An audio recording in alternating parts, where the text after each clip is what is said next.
Let's discuss the concept of God in Islam. And the best reply that any Muslim can give you regarding the concept of God in Islam is quote to you Surah Ikhlas, chapter number 112, verse number 1 to 4, which says, Kul huwallahu ahad. Say He is Allah one and only. Allah has-samad. Allah the absolute and eternal. Lam yalid walam yulad. He begets not, nor is he begotten. Walam yakul lahu kufuwan ahad. There is nothing like Him. This is a 4-line definition of Allah subhanahu wa ta'ala, of Almighty God, given in the glorious Quran. If any person says that so-and-so entity is God, if that entity fits in this 4-line definition, we Muslims have got no objection in accepting that person as God. The first is, Qul huwallahu ahad. Say He is Allah one and only. Allah has-samad. Allah the absolute and eternal. Samad cannot be described in the English language. It means a person who is self-existing, He's eternal, He's absolute. Everything is dependent on Him. He is independent of anything and everything. It has a very broad meaning. Lam yalid walam yulad. He begets not, nor is begotten. Walam yakul lahu kufuwan ahad. There is nothing like unto Him. This Surah Ikhlas is the touchstone of theology. Theology means, it comes from the Greek word theo, meaning God.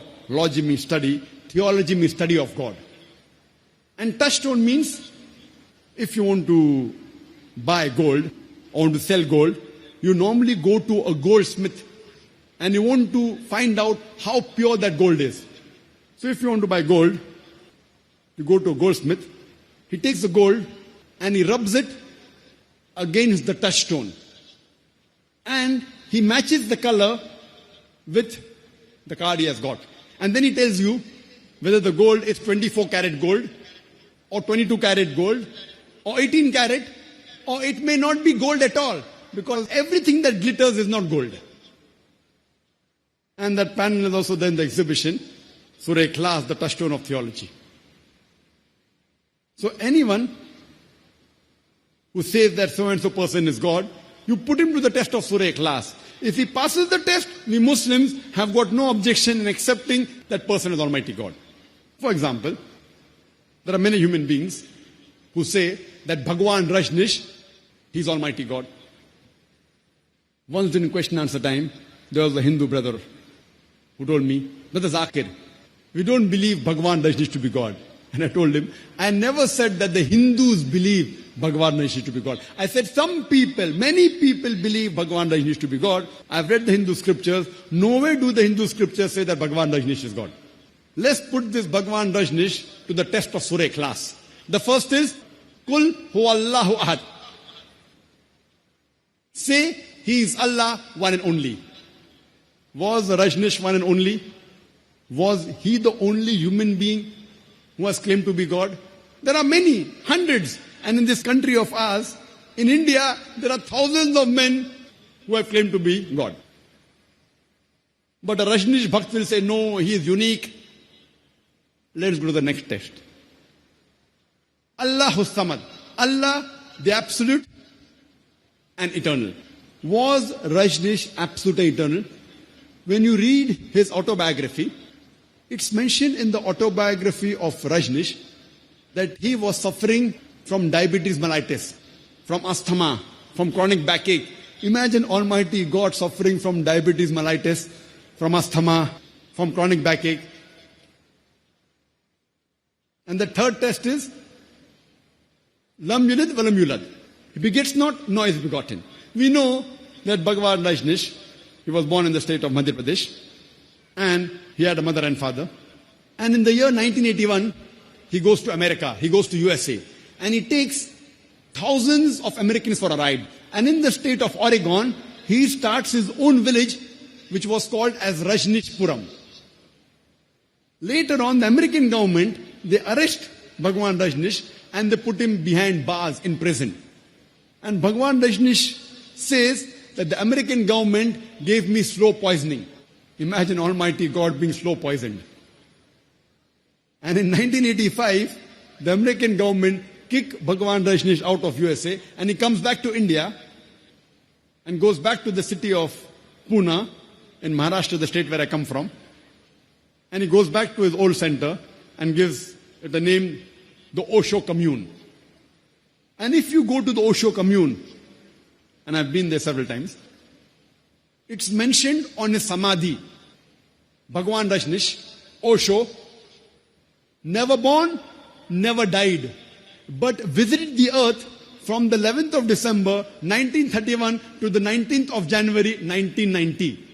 Never born, never died, but visited the earth from the 11th of December 1931 to the 19th of January 1990. They forgot to mention in his samadhi that he was not given visas to 21 different countries of the world. Imagine Almighty God coming down to this earth. He wants to visit the world and he requires visas. He was not given visas to 21 different countries of the world. And the Archbishop of Greece said, if you don't remove Rajneesh out of this country, we will burn his house and the house of his disciples. And the last test, وَلَمْ يَكُلْ لَهُ كُفًّا أَحَدٌ. There's nothing like him. It's so stringent that no one besides the true Almighty God can pass. The moment you can compare God to anything in this world, He is not God. وَلَمْ يَكُلْ لَهُ كُفًّا أَحَدٌ. And we know Rajneesh, like us human beings, he had 2 eyes, 1 nose, 2 hands, white beard, he wore a white robe. The moment you can compare God to anything in this world, He is not God. وَلَمْ يَكُلْ لَهُ كُفًّا أَحَدٌ. There's nothing like Him. For example, if someone says, Almighty God is 1,000 times stronger than Arnold Schwarzenegger. You might have heard the name Arnold Schwarzenegger, the person who got the title Mr. World, the strongest man in the world, Mr. Universe, the strongest man in the universe. If someone says, Almighty God is 1,000 times stronger than Arnold Schwarzenegger, the moment you can compare God to anyone, whether it be Arnold Schwarzenegger, whether it be Dara Singh, whether it be King Kong, whether it be 1,000 times or 1,000,000 times, the moment you can compare God to anything in this world, He is not God. وَلَمْ يَكُلْ لَهُ كُفًّا أَحَدٌ. There's nothing like Him. This is a 4-line definition, which is given in the Quran, in Surah Ikhlas, chapter number 112, verse number 1 to 4. That anyone who you claim to be Almighty God, if he fits in this 4-line definition, we Muslims have got no objection in accepting that person as Almighty God. So whichever God you are worshipping, I would like to tell the audience here, and all my brothers, as well as my sisters, that whichever God you are worshipping, put him to the test of Surah Ikhlas. If that God passes the test of Surah Ikhlas, he is a true God. If he does not pass the test of Surah Ikhlas, he is not a true God. And we Muslims, we prefer calling Allah subhanahu wa ta'ala by the Arabic word Allah instead of the English word God. People ask the question, why do you call him Allah? The reason we call Allah by the Arabic word Allah instead of the English word God is because a person can play mischief with the English word God. For example, if you add S to God, it becomes gods, plural of God. There's nothing like plural Allah. Kul huwallahu ahad. Say He's Allah one and only. If you add D-E-S-S to God, it becomes goddess, meaning a female God. There's nothing like male Allah or female Allah. Allah subhanahu wa ta'ala is unique. He has got no gender.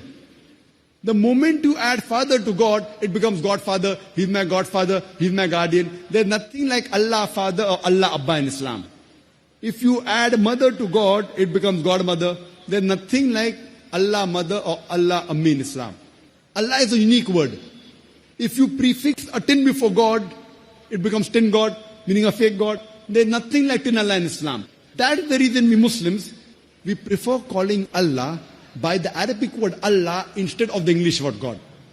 But when the Muslims are speaking to non-Muslims who may not understand the concept of Allah, and when they use this word God instead of Allah, I've got no objection.